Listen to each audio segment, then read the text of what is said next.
you're interested in, we'll share a link in the chat. You can sign up. You can sign up directly with the link or speak to a support rep if you have any questions. If you're asking, what do I trade?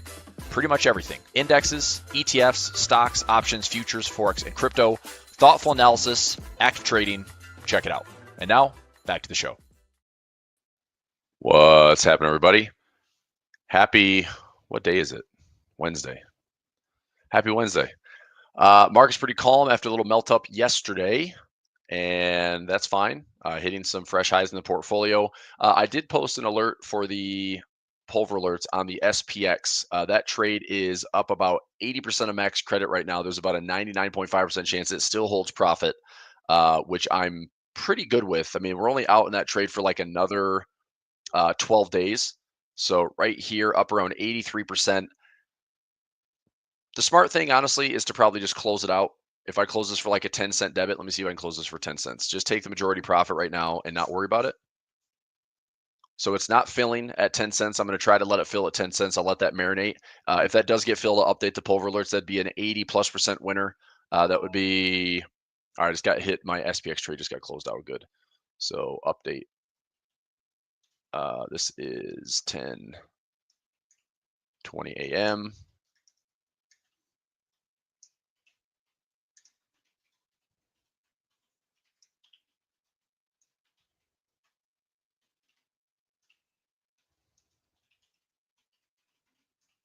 Okay. Take profit hit on the SPX today. Very nice. I'll continue to watch the levels. You know, VIX is down, was down to about 17 today. Now it's up to 17.23. We are just creeping up to these all-time highs in the markets. Here is SPX. Qs actually might have poked the all-time highs this morning. They sure did. So Qs made a poke at the all-time highs. Congratulations. What correction, right? What 28% peak to trough? Markets are down 27% from peak to trough here and decided to rally all the way back. So impressive comeback, impressive resiliency. Now, I will say on the Nasdaq, if we do take out this low, let's say that price does in fact come back down here. If we kind of sweep this area, take out these lows, to me that's a high to low, lower high to lower low. You know, and I just think this U.S.-China trade agreement gap, I would be shocked if it doesn't get filled sooner than later. I think this July market might be a little bit more volatile than I think people want versus just like typical summer trading. Seasonality for July, August is usually quite bullish, but we had a heck of a bullish May, and even this like melt up, slow, grindy, higher highs June. I could see something get a little bit more exciting in July. And maybe it's just a big volatility move that, you know, it doesn't really go anywhere necessarily, but I would just be prepared for some type of expansion in the markets. And it's tough because a lot of times like summer trading is like a little bit slower, but the markets can kind of get rocked a little bit, you know? So anyway, that's that. But Q's poking fresh highs, SPY, SPX just shy of them. They're close though. 613 on the SPY, and I think it's like 6140 something, 6145 in the SPX. But with the ceasefire, the market gapped up and pushed higher all day. I'm really interested to see like how the day-to-day price action plays out. What I'm watching for today, got a bit of a ceiling here on the 0DT, so ceiling here and floor here. Ideally, I'd like to see price kind of come up in the ceiling zone that I can sell between like 6125 and 6150. I'm going to look for a couple of bear call spreads, see if that level will hold as resistance. But so far today, it's like we've had 40 minutes, almost 50 minutes of just nothing, which has been perfect. Like that was an easy win this morning on some like SPX selling. So that trade is done. The broke wing butterfly that I took, let me show you the Pulver alerts here. Let's go A1 trading, go into my index trade. So this SPX trade for July 7th, I went all the way down to 5,700. So that's my pin price at 57. That gives the market like 5 to 6% chance, or I'm sorry, 5 to 6% correction before I would take on really any risk. And that also gives me a 10 wide profit trap. So, I mean, realistically, I can put in the trade for like a 10-cent debit. So I pulled in 65 cents credit, right? So I pull in 65 cents credit. And if I set the take profit at 10 cents, I still make 55 cents out of the 65 cents. That's max credit. Like that's a pretty good return on capital, like max credit. So 55 out of 65, I'm making about 85%. And I'm doing that within a couple of days if it closes. Now, if price is going to turn and fall, I mean, if you zoom in on this image here, this is the risk graph. If price were to stay here, I just keep the credit. This is my 65 cents. If price were to go up, I keep my 65 cents. If price were to go down, I still keep my 65 cents. If price came all the way down to a 5% correction, I have $1,000 profit trap right there. Okay, 5,700 would be a gap fill, right? Like literally this market would have to come all the way back down and fill this US China trade agreement gap in the next 12 days. And I still have $1,000 profit trap right there. So to me, the better trade is just leave it alone. It's either going to make 60 to 65 cents credit, take the full credit at a 99.5% probability of profit right now, or even if this market drops, it's not that far out that that butterfly spread maybe even gets a piece of that profit trap. So I'm going to go ahead and just remove the take profit order and like open arms that trap and see if we get it. Because I don't know if we're going to get a fall. You know, if we get a fall, okay, maybe we fill this ceasefire gap, right? We fill the ceasefire gap. Maybe we come back and test this level. You know, bulls get tested, or the bears like strike the low. Then we have a dead cat bounce. Then we come back down. I mean, like, what would it be that shifts this market lower? I mean, going into July, what could like shake it up a little bit? Well, July could be all about tariffs again. This whole 90-day pause that we did back in April that is expiring technically in July. Um, I do wonder, like everyone else, like how many countries lined up to do business with the U.S. How many of us are actually addressing this trade war situation again, or addressing the tariffs? Um, do we have the tax bill that's getting forced through the Senate? If that gets approved, or is the market going to start forward thinking about $2.4 trillion getting added to the deficits? That's probably not a good thing, right? That's good for gold. It's good for Bitcoin. It's probably still good for equities, but it's not necessarily good for the dollar or bonds. It's not good for inflation. You know, it's like, and then you have that whole narrative of, okay, well, inflation's going higher. What about the Fed? Are they going to cut rates or raise rates? You know, so it's just there's so many things that like one little tweak to this like swirling uncertainty could send the market into some type of volatility spin. I don't know, but I think the idea is, as I've been expressing all years, like just manage risk. This market clearly wants to go higher. It's trying to go higher. I mean, the Nasdaq hit all-time highs. So the S&P is right behind it. The Dow is right behind it. The Russell's been playing catch up as well. Okay. I mean, I still think even if we have a correction, I'm still buying dips. I'm not calling tops because maybe this is a weird thing where the market just doesn't want to pull back and we have more of a bubble type look to the upside versus a pullback. But I look at some of these logical gaps. I mean, that ceasefire gap right there. Um, this is a pretty noticeable gap, and this is the U.S.-China trade agreement gap. Like these, to me, it's like these are really simple liquidity levels and demand levels for price to find. It's just will price find it? You know. So anyway, let me see if I can get anything on the upside today. I think the credits are going to be so crappy that I probably won't get the trade that I want. But if I go to today, premiums are so bad. I'm going to do this. I'm going to set a 61.25 by 30. I'm going to go 21 by 30, 61.25 by 30, and try to get this filled for 275 credit.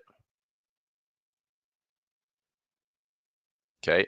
And then I'm going to go up here to 61.50 and do a 50 by 55 for 275. And I'm going to do this for 2 contracts. There. So I'm going to put those in as pending today. And if price obviously just chops around all day, then it doesn't get filled, no trade. If price grinds it out for the morning, tries to melt up, perhaps this is enough resistance for the day to then reject. And if it does, then 275 can become, maybe $2. And I'll take a quick gain there. If it goes all the way up to 61.50, I'm doing 1 contract here, 2 contracts here. So this would be worth about $550. versus a max risk of $225. So either way, it's like my goal is to win the day. So we'll see. Okay. Yesterday was an interesting correlation. I don't know if you saw this yesterday. I don't. I wasn't live yesterday with you guys. So correlations yesterday were really strange. We saw the currency strength market. So FOREX. This was yesterday. Dollar was weakest. Swiss and yen were strongest. I mean, to me, this is like kind of a risk off trade for currencies. But bonds were up, equities were up, oil's way down, gold's way down, silver's down, Bitcoin's up. Like, not a lot of correlations made sense yesterday, at least in my opinion. So I thought that was kind of peculiar. Like, okay, so we have equities up on the ceasefire, but bonds are up with it. Gold is down, dollars down.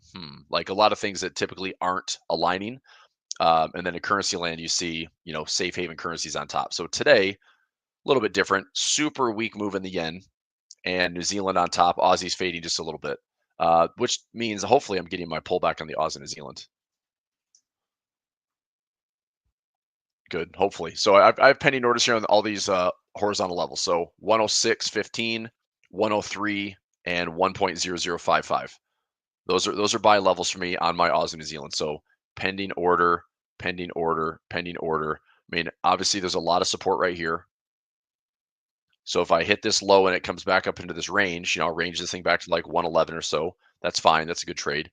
I would imagine, I mean, right now the Australian dollar, so the RBA has a higher interest rate than the RBNZ. CB rates. Australia is at 3.85%. New Zealand is 3.25. So there's a 0.6% differential. Not that that's enough to say like I'm going to do a positive swap trade, but if I'm holding Aussie New Zealand long, at least it's not going to cost me money every day in a forex account. So food for thought. All right, let's go back to indexes. SPX. I thought we'd have I mean, the month isn't over. I mean, I don't know if this market turns hard to like get back down to 5,900 by the end of the month. It still could. This is a big JP Morgan level, end of month, end of quarter. If we get it though, it's like it's going to come aggressively. We only have a few more days. I mean, we roll into today's Wednesday, so 26th, 27th, and then 30th is Monday. I mean, unless this market is planning on some giant slide in the next couple of days, we're just going to probably hover around this like 61, maybe 61.50 area. And I could see July kind of opening up a little bit of a slide to have a correction through July, maybe. But we're obviously very close to all-time highs. Nasdaq just poked the all-time highs, and we'll see if there's some profit taking, some risk off trading, and that's the thing is like what, why, when, like what would be the catalyst to drive this market to fill some of these gaps and find some demand levels at lower levels? I have no idea. It could be any of the 50 things that's swirling around of like all these things could go wrong. All these things could happen. The market could latch onto one thing, and there's still like something we've never talked about, something that's not even on our radar. It's just price action ultimately tells us what's happening. And price for the last, 60 days has essentially done nothing but try to grind higher. So it's exhausting. Like at some point, like my patience is worn thinner. I'm like, what gap? What correction? It's like it'll happen. It's just I'm so sick of fighting it. So I mean, I'm hedged out to the end of the year. If we have a chance to get paid on some hedges, great. Otherwise, I'm just going to position for dips. All right, let's keep going. So SPX, NDX. I do think this is interesting on the Nasdaq a little bit. If you go to the 4-hour time frame, notice the trend line action. Support, support. If we had a bit of a rising wedge here, that was kind of a failed move. But a lot of times I do see this happen on the back of these rising wedges. If we have, this would be rising wedge. On the back side of this trend line, we have a slide pop up to the upside. Like this technically looks like a good spot to be selling. It really does. If I'm going to sell it though, it's going to be defined risk. Let me see. I'm curious if I did like an NDX trade here. I'm going to see how much premium I can get for like a bear call spread right now. I don't know why I'm not getting my NDX feed up. No options available. What are you talking about?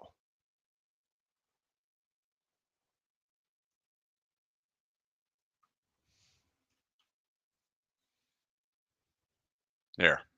Okay, so if I do the July 18th,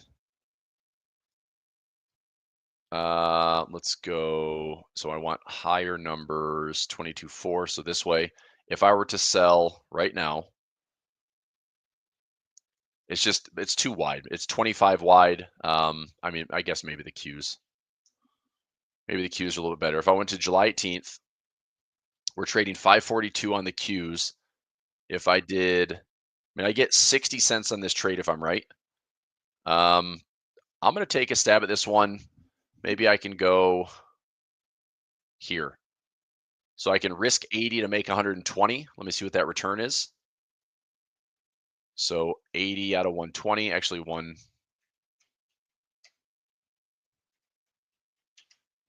So about 150% return, or this one be 60 and 40.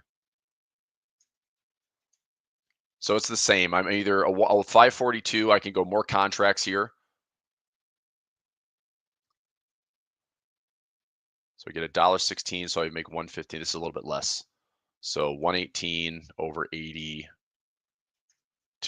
Yeah. So I think I'm going to go 542 by 543. See if I get filled for 60 cents here. I'm going to go after this trade. So 60 cents, bear call spread, selling the 542 call, buying the 543. All right, 59 cents. Okay. So I'm into a trade here for QQQ. I am selling the 542 call, buying the 543. It's a one wide. The most I can risk on this trade is 31 cents. I'm sorry, 41 cents. Okay. So 41 cents, I'm doing 5 contracts. So 41 cents. So I can risk 205 bucks on the trade, but if I'm right, I'm making 295. Okay. So what I'm looking at is if this market can't sit here and the Qs can't sit at all-time highs for the next 23 days, all I need is this price to stay below 542. So I'm going to go into I'll go into the alert section and get it set up. So this is going to be put into the index trades, QQQ. I'm doing a 718 expiration and selling the 542 call, buying the 543 call, got filled for 59 cents credit. So 41 cents max risk, 59 cents max profit. I need QQQ to stay below 542 by expiration. If the 59-cent credit is trading for, let's say, 15 debit or less, I'll look to close early. Okay, so let me build that trade out really quickly, and I'll post the image.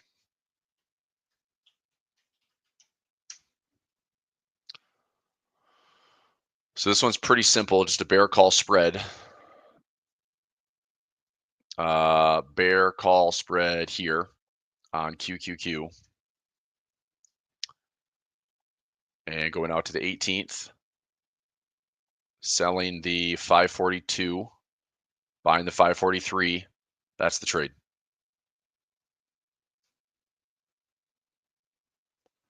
Okay, implied volatility is around 20%. Doesn't really change much. So all I need price to do is just stay. Like price right now is what's live price?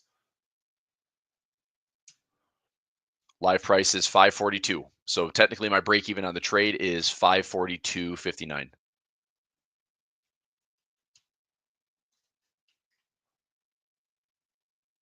Okay, that's my break even on the trade.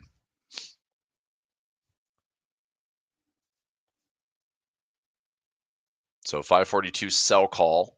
Oops. 542 sell call. 543 buy call. Bear call spread.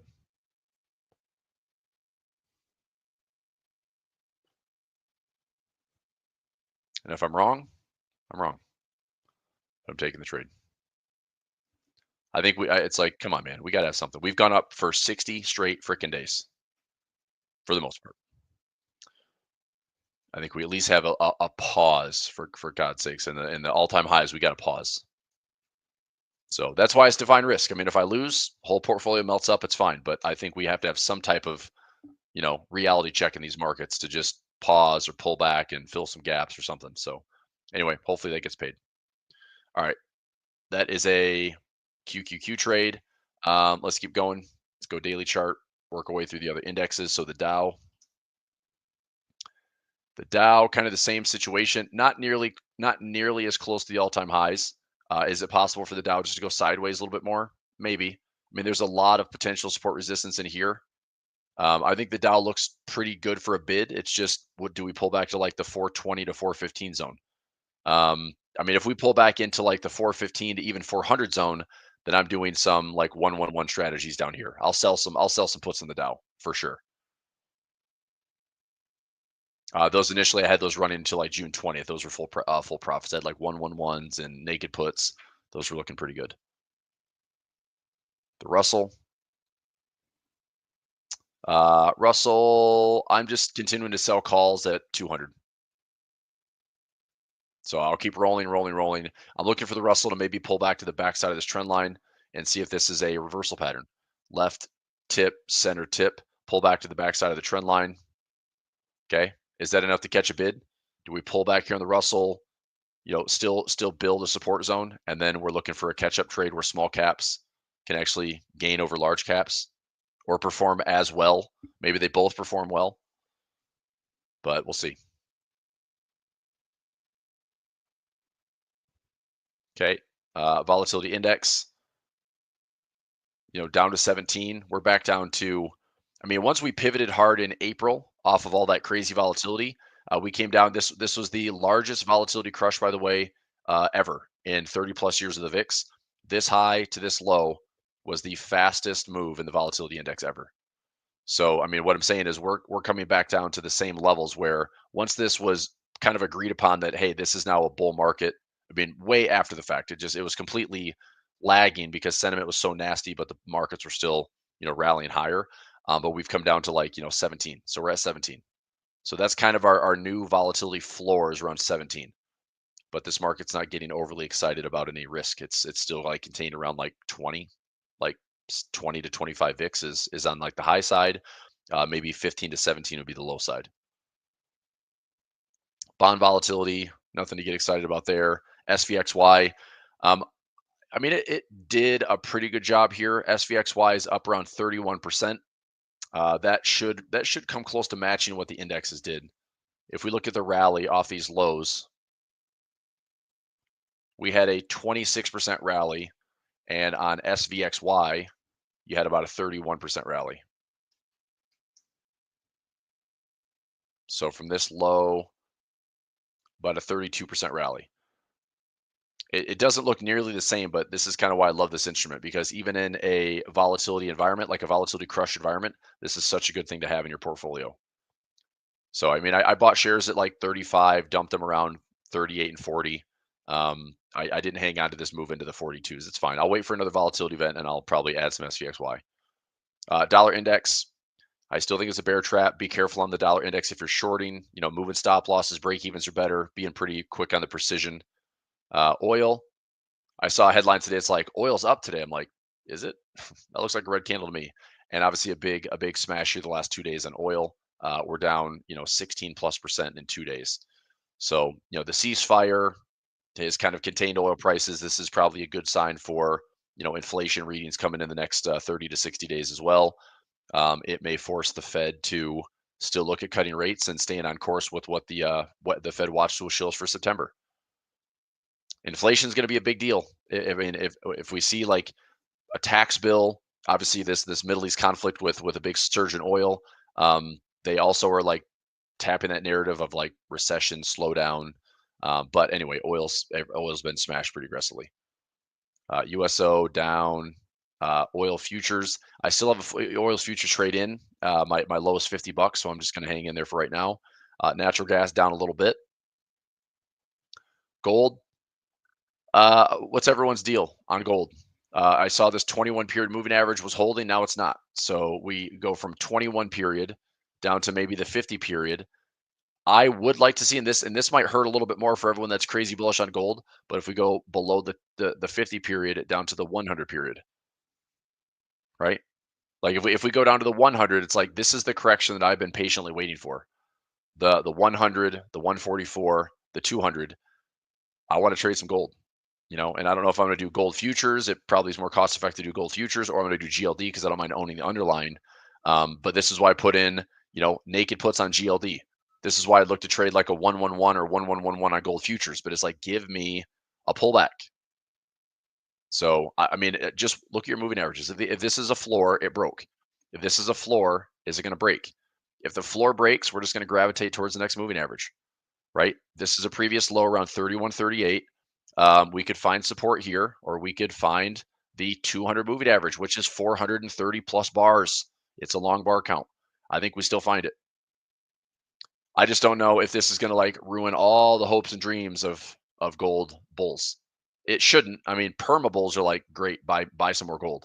But I do wonder like if the dollar has to catch a bid. If the dollar catches a bid, then I could see gold falling. That's about it. Like I don't really know why gold would fall other than that. Gold has kind of asserted itself as an incredible global asset and seems to be a lot more well liked than just the dollar and bonds. Okay, so just keep an eye on that one. I'm just hoping we have better pullbacks to get some more gold exposure. Silver, silver is one of my bigger like non-equity positions, and I think that we're in a pretty solid bull market. Things look pretty strong to me. I did somebody told me yesterday like commitment to traders and institution versus retail. There's kind of some oversaturation in silver right now. Maybe there's some chasing going on, and that's fine. I mean, silver still to me is underperforming gold. Silver to me still hasn't hit all-time highs, and I think that's still where I'm attracted to the catch-up trade. Do we get back up here towards all-time highs? If so, that's still another like 35 to 40% higher. So I do like the move on silver. I do like the posture on silver. We're making higher highs and higher lows, even after all this consolidation. All this consolidation, we've broken out. All this consolidation, we've broken out. We're in an uptrend. We're making higher highs and higher lows, right? Like, I mean, it could be a big channel. It could be a channel this way. There's all sorts of ways. It's like, I can't really paint a picture on silver that says bearish. So to me, this is like buy the dips.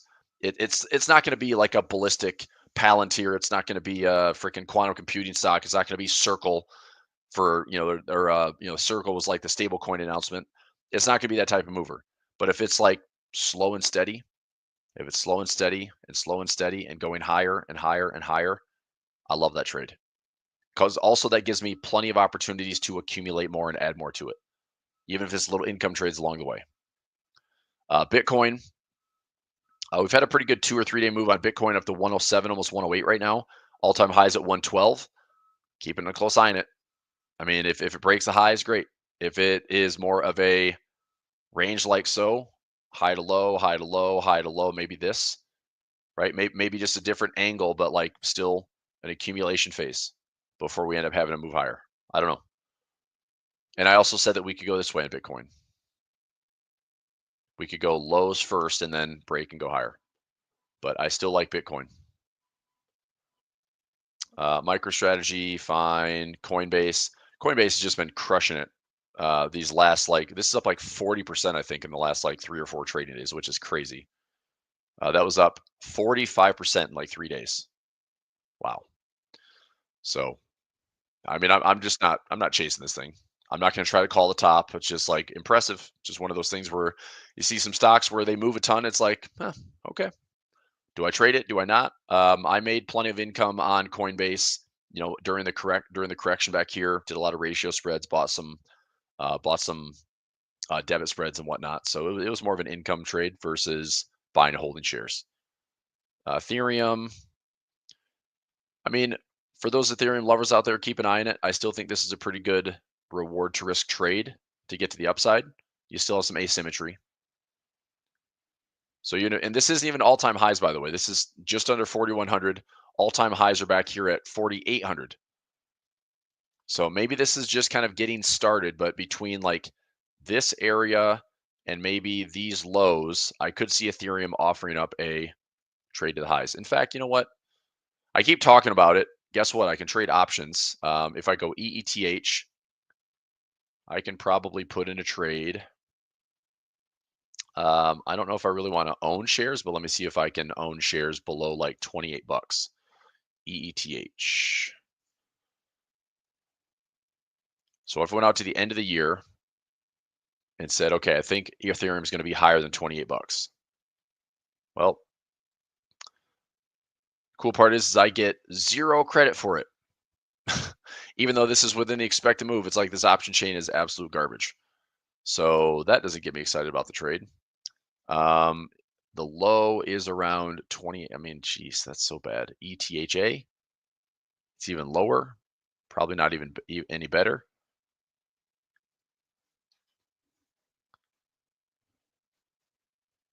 Go out to the end of the year. I mean, this one at least offers better. This $11.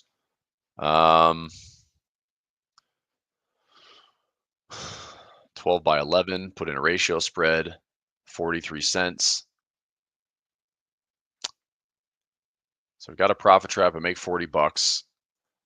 I don't know. I'm just gonna stay in Bitcoin, like whatever. So Ethereum, I still think is a good trade. It's just if you're speculating, if you're like actually in, the platforms trading Ethereum versus the dollar, then I'd still be looking for a chance to get this move to go up. It might take a while, right? You might get this swing. It goes high to low, lower high to lower low. Find some better fib levels. I think a good trade is this.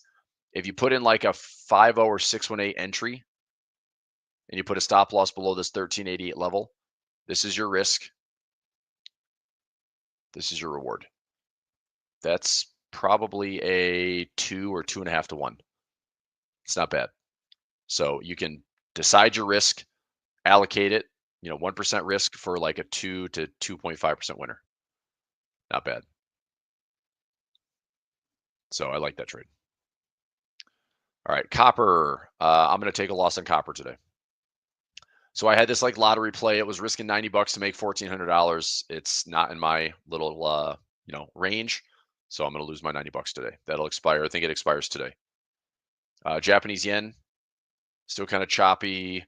Japanese yen, EWJ. This is trading the Nikkei with the top 80% of stocks. Bottom 15 or 20% is cut out. DAX.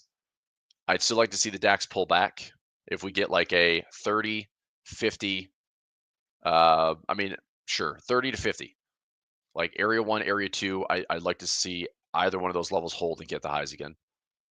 So for anybody looking for more precision, if you bounce hard off the 30, go up to the highs, that's a great trade. If it goes below the 30, we probably hit 38 to 50%, still the same thing, trying to hit the highs. So I'm just, again, kind of waiting for a pullback on a lot of the stuff. FTSE, same thing. Big swing from April lows. Do we get a pullback that the market's able to find some support, get back to all-time highs? Argentina, nothing. China, pretty good run the last 3-4 days. Brazil still hasn't broken recent highs. Latin America still hasn't broken recent highs. Mags, slightly higher highs. I mean, that's it, like slightly higher highs. I mean, could we get Mags all the way back up to the highs again? I wouldn't mind seeing the Mags do this. Give us a freaking pullback. Like we swept this level. We're up here in open space. It's above this trend line. So how about a swing that can give us a pullback? We can find some structure in here and then position for all-time highs again. I would like that. If we take a fib from low to high, I mean, I'm just making these tiny little adjustments. It doesn't mean that price has to just drop to the lows again. It's just like, give me a pullback. Give me 30%. Give me 38%. Something in here, right? So something like that. Or maybe this is my first swing and we're kind of running up into this resistance. Maybe this is melt up, melt up, melt up, melt up, and then we fall. 18127 resistance and we fall. I'm just looking at some realistic pullbacks. That's all. So either this is my high right here. I'm hovering my mouse. This is my high, or we just keep persistently making higher highs. Either way, I mean, fibs aren't perfect, but between this level and forming a high, I just think we have a pullback that makes it a bit more attractive buy dip. So I'm going to set it there for now. Apple, fine. Amazon, fine. Choppy. No, nothing to get excited about. Broadcom poked all-time highs again. Probably not worth selling, but at the same token, for the next maybe, I have no idea. But we already had earnings. We do have a dividend coming. It already was announced on the 20th. Upgraded. I mean, I'm pretty sure Broadcom has fundamentally higher levels. Let's go Simply Wall Street. Broadcom. Oops.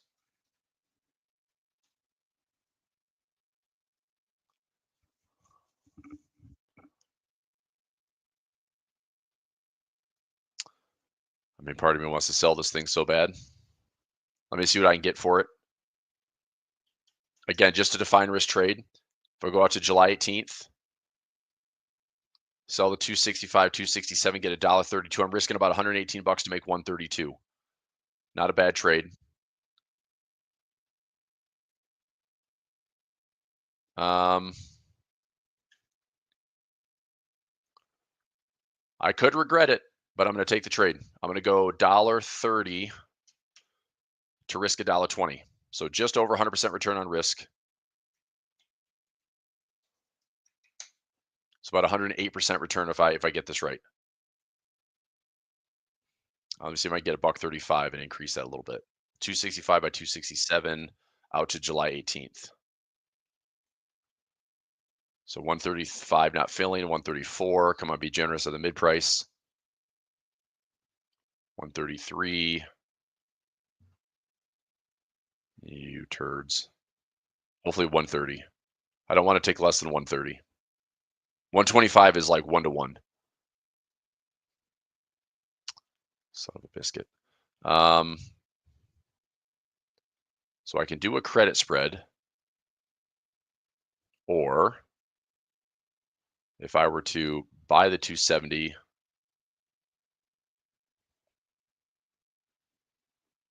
maybe 5 wide here, 228 to make 272, and that doesn't seem like a bad play.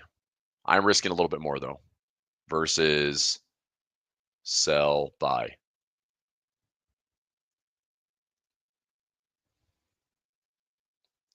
So this is a 404 out of 346, 160% return on risk. So if I do a bull or a bear put spread plus a bear call spread, I'm just kind of going 2 ways to trade this thing bearish. I don't need to do both. It's just trying to see which price is a little bit better. If I did 270, 265, move this 1 strike. And I like that trade, just costing a little bit more, but I get a slightly better return. 275,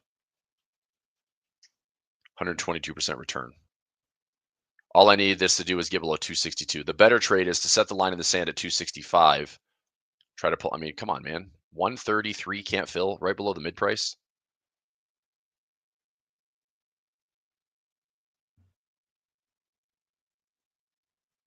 $131 is not filling. 130 final offer. Naturally. Well, I didn't really want to get filled, but I did. All right, 130. So this is going to be in for a stock trade. New trade, AVGO, 718 expiration, selling the 265 call, buying the 267.50 call. Pulled in $1.30 credit. So 120 max risk, 130 max profit. If the $1.30 is trading for 30 cents debit or lower, I'll look to close early rather than hold through expiration.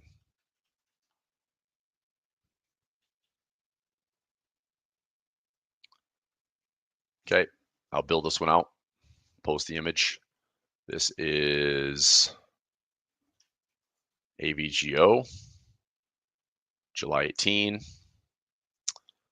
Sold the 267, 265, yep, 65 and 67.50.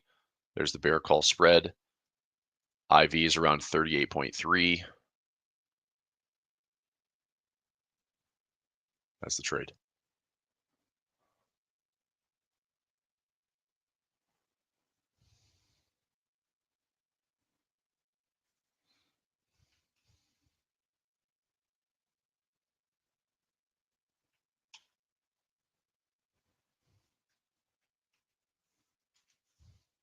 Okay, trades in. All right, trades posted. AVGO, new trade. IBM, I posted earlier this week. All right, questions on that one? So I'm doing the 265 by 267.50. See if we can, I mean, and also it's like one of my favorite indicators is overbought conditions with divergence. We're sitting here on a daily time frame. This move has gone up, 100% or something ridiculous like that. I mean, it's up 95%. A pullback would be nice. So maybe through this July cycle, we get a little bit of a pullback. So let's find out. Google coming off the lows, which is kind of nice. Meta, I mean, I hate to say I want to short Meta, but if we get back to these highs again, I might look at a bear call spread. I don't know, or I'll just wait. I mean, it's this thing's a $700 stock. I should probably just, I had fun playing some ratio spreads down here. It was still very expensive, but they worked out really nicely to grab, $2, $3, $4 of income on every trade. Microsoft, same thing. Microsoft, I'm still holding the allocation. Lots and lots of lined up ratio spreads here. So still letting some of the allocation pay me. Netflix hitting some fresh all-time highs. Another one that probably will have a correction. I mean, we're overbought with divergence. I could see, trying to pull back into some type of moving average here, but this one isn't really like this was when Netflix was ripping to the upside. This was recovery for the bigger market, as well as this isn't tariff related. Like there's nothing to do with tariffs and trade in Netflix. So I think that's a silly one to kind of short. Although I do think it's going to fall. Nvidia, look at that rip on Nvidia. Wow. Yeah, I mean we're creeping up to all-time highs on Nvidia. Good for it. Saw Tesla was down today. It's fine. I'm just going to keep selling calls. Berkshire Hathaway. I do want to watch. I talked about this one yesterday in my afternoon session. I do want to watch this trade because if we bounce off this 200 moving average, that could be a good spot to be long. But I just don't know if this is also going to be like breaking the lows, breaking support. Just keep an eye on this one. Even just with option trades, like keep an eye on Berkshire Hathaway because if it holds the 200 moving average, I mean, I don't know, call me crazy, but maybe this is a trade. We're at 489. The low's around 480. Let me see. I'm going to look at this trade. I'm just going to do a debit spread here. So Berkshire B. I mean, how ugly does it get out there? Well, if equities go higher, I feel like Berkshire's got to do okay. Um, if I did a bull call spread, so if I bought the 85.90, pay 332 to make 5, that's crap. Pay 622 to make 10, that's crap. Pay 290 to make 5, that's crap. Like I want something asymmetrical. So I think what I'm going to do here is if I looked at a bull call spreads are fine, bull put spreads are better. So that gives me $2 to risk $3. That's 220. I mean, I can't even get 1-to-1 going in the money. Never mind. I was hoping for like if I went 5 wide, it's like give me a 270 credit, give me a $3 credit, then I'll take the trade. If I want to go $3, I mean, how far into the money do I have to go? That's insane. I'm going $11 in the money, and I'm not even getting a 1-to-1. Like this is kind of like trading the S&P 5. That's stupid. It's like trading the S&P. So I don't know. Maybe a debit spread. If we come here, I could do a debit spread, and if price goes up, to revisit all-time highs, then I get paid on the trade. But I'm trying to set it up where I can have greater than 100% return on risk. That's what I want. If I can't structure the trade that way, then I'm not going to take it. Okay. Bonds. Catching a little bit of bid on TLT. I wouldn't get overly excited. There's a lot of resistance here. I mean, the bond market's been in a 5-year bear market. I don't know what you want for the bond market. It's crap. Everyone's talking about this big squeeze in the bond market, maybe, but if everyone wants to squeeze in the bond market, you're not going to get a move in equities, right? If the bond market squeezes, you're going to see a drop in equities that nobody's going to be excited about. I don't think the bond market's going anywhere. So even if we have a rally up into this 200 moving average, which is around 89 right now, I think this just short term like rallies, grinds, and then hits resistance and then fades back down. and then grinds, fades back down. Grind. I mean, that's probably what we'll end up seeing. As long as nothing breaks, we'll probably just kind of hang out around these lows. There's nothing exciting outside of maybe a stable bond market, right? Where you trade between like 84 and let's say 89. So like a $5 range in bonds. Okay. But you still get, your 3.7%, 3.8%, risk free. But the volatility is so low that maybe it helps. Like you don't really have a big drawdown. You just kind of hang out and get your 3.5 to 4% yield, you know? So anyway, I'm just trying to get out of my TLT positions with an 89 sell call. It's a diagonal spread. That's all. I mean, if I can clear this thing and get out of 89, I'd be pretty happy. If we have a dip in the equities market and we do get a bit of a squeeze towards 89, it's my expiration is the end of the month, by the way. So I'm just going to keep like selling 89 calls or 88 calls and see if I can get out of it. 10-year yields, green on the day. Again, still way above the Liberation Day levels. 20 years still above the Liberation Day levels. 30 years, same thing. Like, global yields are still on the rise. Mortgage is still around 6.8.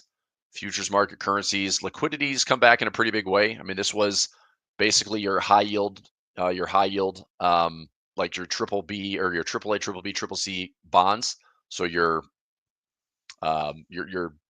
sign of like if things are really bad, this drops hard and like liquidity bid ask prices are super wide and it's way less liquid in the markets. Okay. So anyway, we've come back almost like in full with JNK, also LQD. So I mean the market's kind of complacent once again. Credit spreads are very tight. Jobless claims, nothing that really trends higher. Continued jobless claims. I think we do have to acknowledge that this has been showing higher levels. So I mean, I wouldn't say like, oh look, this is it's aggressive bullish trend. It's like it's not. But if we start to see this is going higher, like that's a noticeable trend, right? We're gonna have non-farm payroll the first. It's not gonna be the first week of July. It's gonna be the second because we have July 4th. I think is on Friday this year.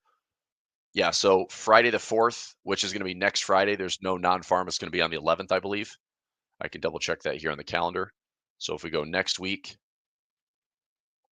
Friday the 4th, no news. It'd be the 11th. What?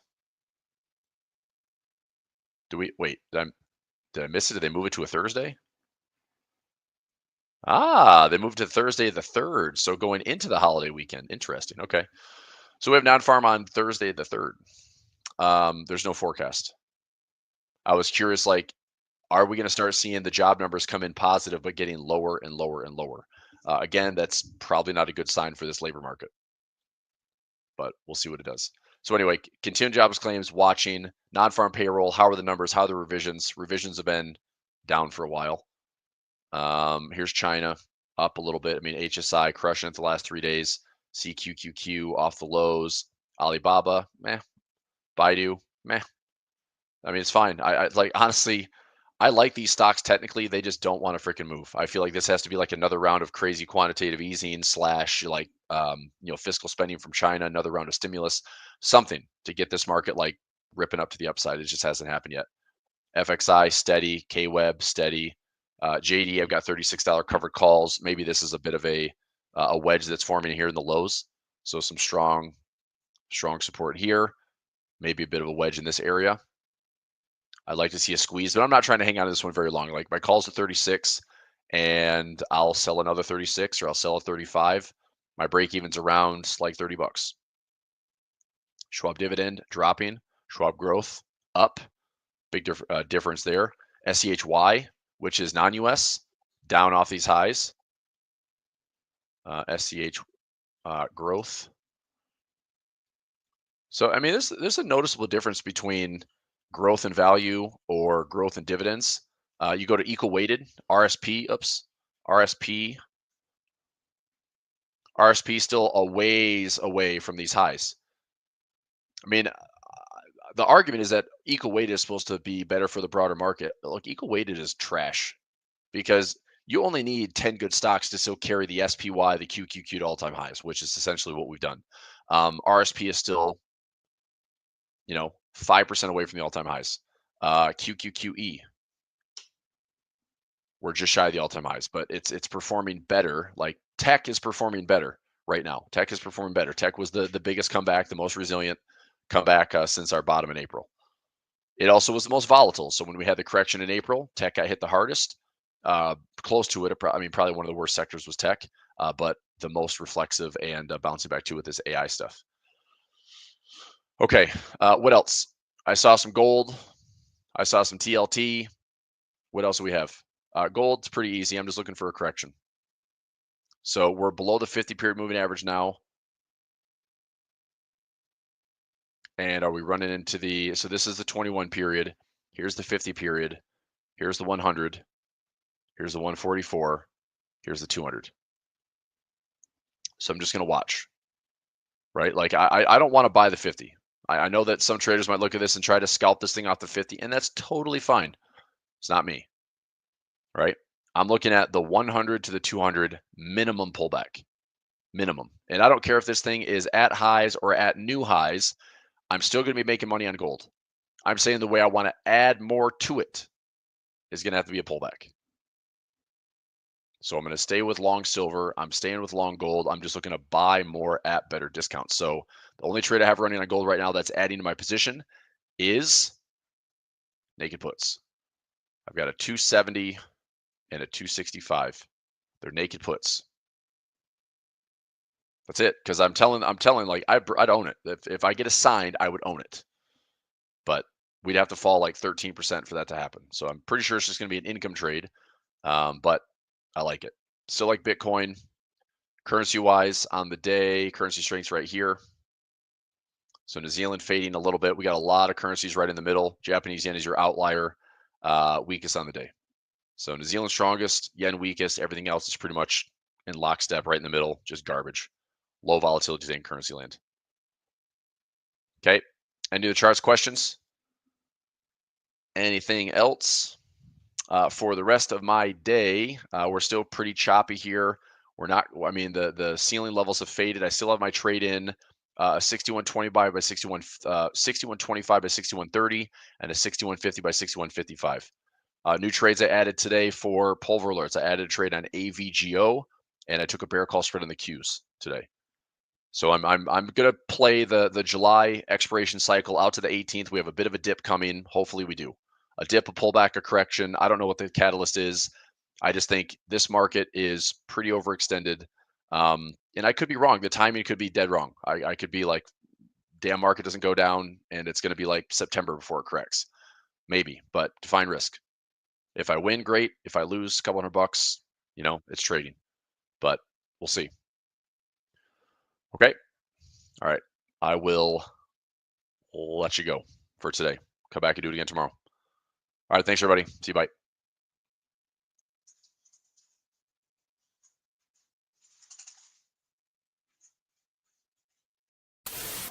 Thanks again for watching today's show. Our goal at A1 Trading is to continue to share free value to our audience through daily videos and articles, keeping you up to date with the latest market coverage. If you enjoy our content, make sure to subscribe for more.